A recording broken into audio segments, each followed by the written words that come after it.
We don't always realize it, but the way someone treats us shapes how we see ourselves. In marriage, love is supposed to be the foundation, but when that foundation turns into control, manipulation, and emotional neglect, it changes everything. Today, we're going to talk about 10 ways a narcissistic wife treats her husband. And if you find yourself recognizing these patterns, this isn't about blame, it's about awareness, because awareness is what gives you the power to protect your peace, set boundaries, and reclaim who you are. She constantly criticizes and belittles him, not in the way constructive feedback is meant to help someone grow, but in a way that slowly chips away at who he is as a person.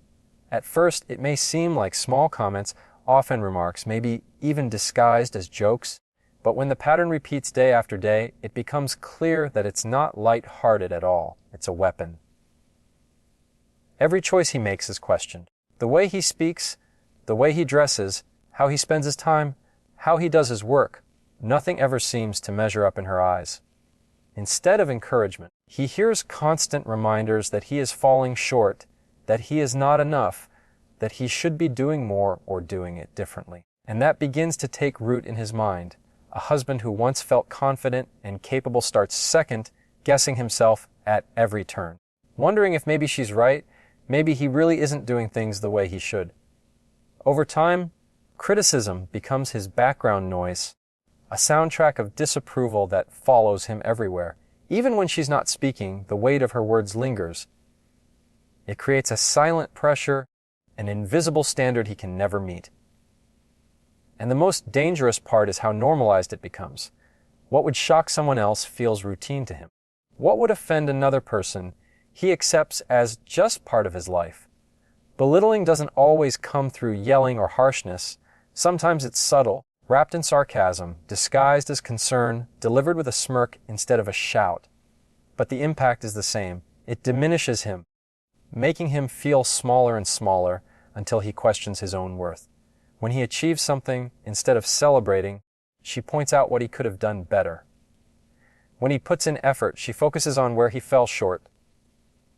And when he tries to express how her words affect him, the response is often dismissal, that he's too sensitive, that he can't take a joke, that he's imagining things. It's a cycle designed not to uplift, but to keep him dependent, to make him feel that without her constant guidance, he would collapse, when in reality it is her voice tearing him down more than anything else. She withholds affection as a tool of control, and it's not something that shows up all at once. It creeps in slowly, almost unnoticeable at first. Moments that should feel natural, like a hug after a long day, a hand on the shoulder, a kind word of reassurance, those moments become rare and calculated. Affection turns into currency, something she gives only when it serves her or when he bends to her expectations. What should be an expression of love becomes a bargaining chip. If he does what she wants, she rewards him with warmth, but if he resists, disagrees, or stands his ground, the affection disappears, leaving a cold silence that stings more than words ever could. It leaves him constantly guessing, constantly working harder to win back something that should have been given freely. Instead of feeling secure, he feels like he's always on trial, never certain if today will bring closeness or distance. That uncertainty is what keeps him trapped, because he starts to measure his own behavior against the presence or absence of her affection. If she's distant, he wonders what he did wrong.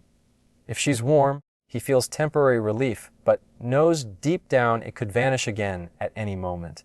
That kind of inconsistency rewires the way he approaches the relationship, turning love into a test he can never pass.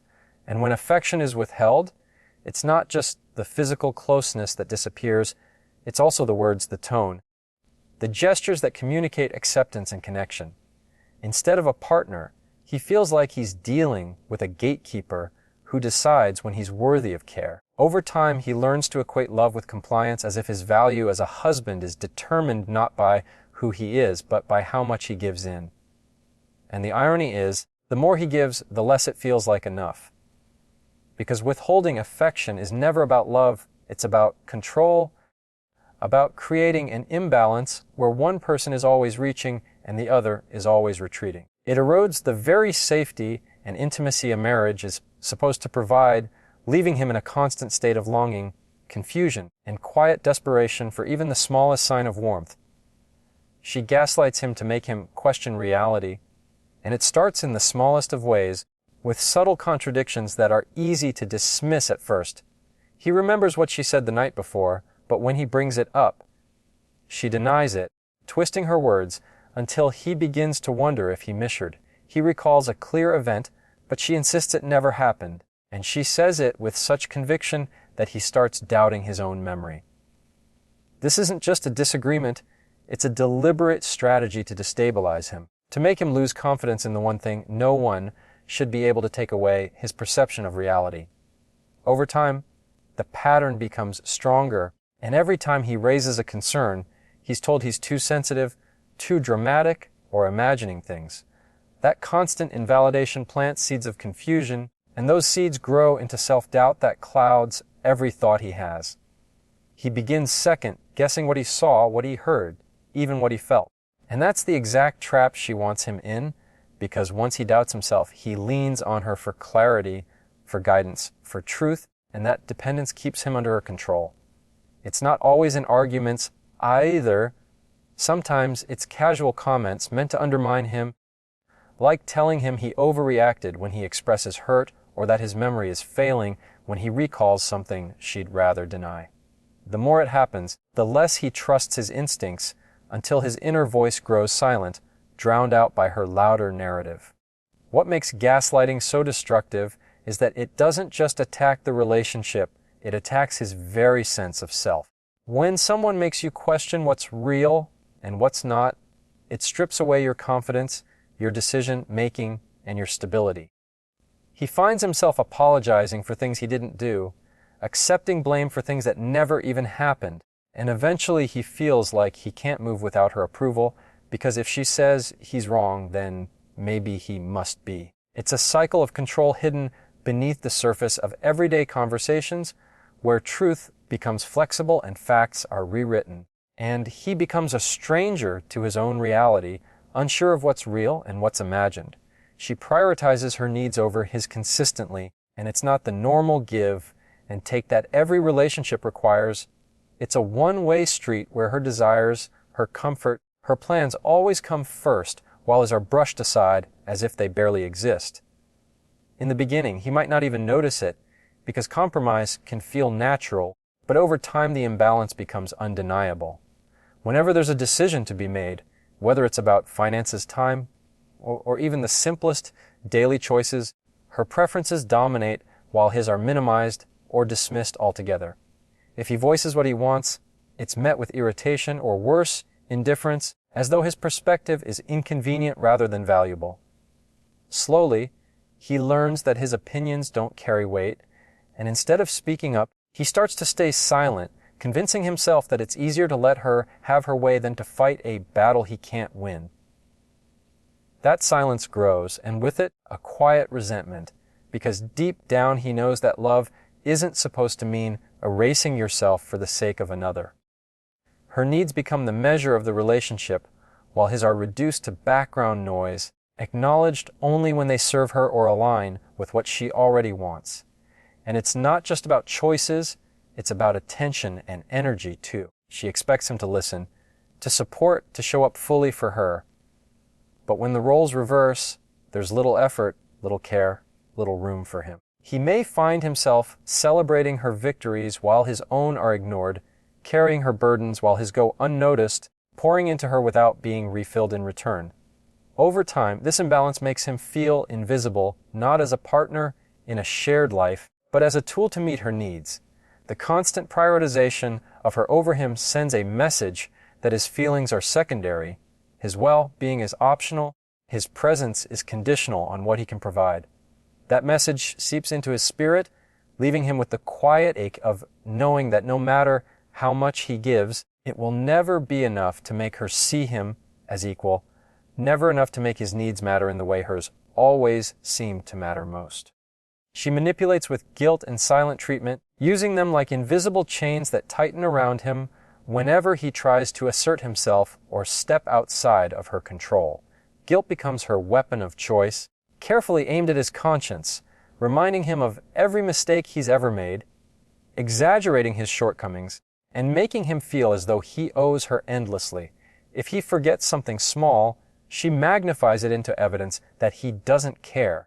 If he spends time on himself, she twists it into selfishness. No matter what he does, it's never enough, and the guilt seeps into his thoughts until he feels ashamed for simply existing on his own terms.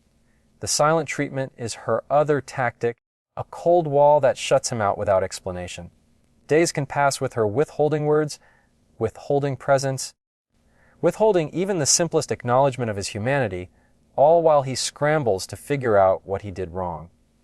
That silence is deafening, louder than any argument could ever be, because it carries a message that he is undeserving of connection until he bends, until he apologizes, until he accepts blame for something he may not have even done. It's a punishment disguised as distance, a way to keep him off balance, to make him chase after her approval just to restore some kind of peace. Over time, he learns that conflict doesn't end with resolution, it ends with his surrender. Every time guilt or silence enters the room, he adjusts himself, sacrifices a little more of his voice, because he knows resistance only prolongs the punishment. This cycle reshapes his behavior, conditioning him to avoid her displeasure at all costs, to anticipate her reactions before he even acts, to put her comfort above his own truth. What makes this manipulation so powerful is not the outbursts, but the withdrawal, not the words, but the lack of them, not the direct confrontation, but the quiet pressure that forces him to carry the weight of blame on his own shoulders. And when guilt and silence are used repeatedly, they create a relationship where he feels more like a prisoner than a partner, locked in a pattern of appeasement. Constantly chasing forgiveness for offenses he never truly committed, she undermines his confidence and independence in ways that may not always be loud or obvious, but they are steady, cutting, and relentless. Whenever he shares an idea, she is quick to dismiss it, questioning its value, pointing out flaws before even acknowledging the thought behind it. If he talks about his dreams or goals, she mocks them, sometimes with sarcasm, sometimes with outright criticism, making him feel foolish for even daring to think he could achieve more. Over time, those little jabs start to stick, and what once felt like ambition now feels like a burden he is ashamed to carry. When he takes steps toward independence, whether it's a new hobby, a new opportunity, or simply making a decision for himself, she undercuts it, finding ways to remind him that he is not capable, that he is bound to fail, that he should depend on her judgment rather than his own. It's not just about control, it's about eroding the part of him that believes he can stand on his own. She may disguise it as concern, telling him she only wants to protect him from disappointment, but underneath that concern is the message that he is not strong enough, not smart enough, not steady enough to handle life without her direction. This constant undermining leaves him hesitant to take risks, fearful of making mistakes, because he has been conditioned to expect ridicule instead of support. Slowly, his independence shrinks, his choices narrow, and he starts to live smaller than he was meant to, not because he lacks ability, but because he no longer trusts himself to try. Confidence doesn't disappear in one blow. It fades through 1,000 little cuts, each one disguised as a comment, a smirk, a doubtful glance, until one day he looks in the mirror and barely recognizes the man staring back at him.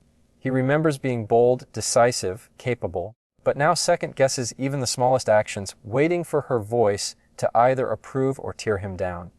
And in that waiting, in that reliance on her reactions, his independence is slowly taken from him, not by force, but by constant erosion, leaving him dependent not on his own strength, but on the approval he may never truly receive. She plays the victim to avoid accountability, turning every conflict into a story where she is the one who has been wronged, no matter how clear her role may be in causing the pain. When he points out something hurtful she has said or done, instead of acknowledging it, she flips the script, bringing up her own suffering, her own struggles, her own hardships until the focus shifts entirely away from his pain and onto her supposed wounds. What began as an attempt to seek understanding becomes a session where he ends up comforting her, apologizing to her, and abandoning his own need for validation. This tactic traps him in a cycle where he can never fully express himself because any confrontation is quickly turned against him. If he says she's being unfair, she insists he's being cruel. If he says she's hurting him, she insists he's attacking her. No matter what the truth is, she places herself in the position of the injured party, making him feel guilty for even bringing it up. Over time, he learns that trying to hold her accountable is useless because every road leads back to her as the victim. It leaves him silenced, walking on eggshells, fearful that any attempt to stand up for himself will somehow end with him being painted as the villain. This isn't just emotional manipulation, it's a way of rewriting reality where his feelings are erased and hers are magnified beyond reason. And the longer this continues, the more he starts to internalize the idea that maybe he is at fault, maybe he really is too harsh, too demanding, too unkind, even when deep down he knows all he wanted was honesty and respect. Her victimhood becomes her shield, protecting her from responsibility and deflecting any attempt at truth. It's exhausting for him because instead of resolution, he's left with confusion. Instead of growth, he's left with guilt. And instead of a partner willing to face challenges together, he's stuck in a loop where one person refuses to ever be wrong. This constant shifting of blame wears down his spirit because it denies him the basic human need of being heard, validated, and understood, leaving him carrying the weight of every conflict as though it were entirely his fault. She isolates him from friends, family, or support, and it often doesn't happen with obvious commands or outright restrictions. It happens quietly, in ways that seem subtle at first, but build into a wall between him and the people who care about him. It might start with small criticisms of his friends, questioning their intentions, pointing out their flaws, planting seeds of doubt in his mind. She may suggest that his family doesn't really understand him, that they don't respect him, that they are only adding stress to his life, and slowly those comments begin to influence how often he reaches out or how freely he shares his life with them. When he makes plans to see people close to him, she might create conflict, pick a fight, or suddenly need his attention, turning what should be a simple visit into something heavy and exhausting. Over time, he begins to feel that maintaining those connections costs more than it gives, and so he withdraws, not realizing that this withdrawal is exactly what she wants.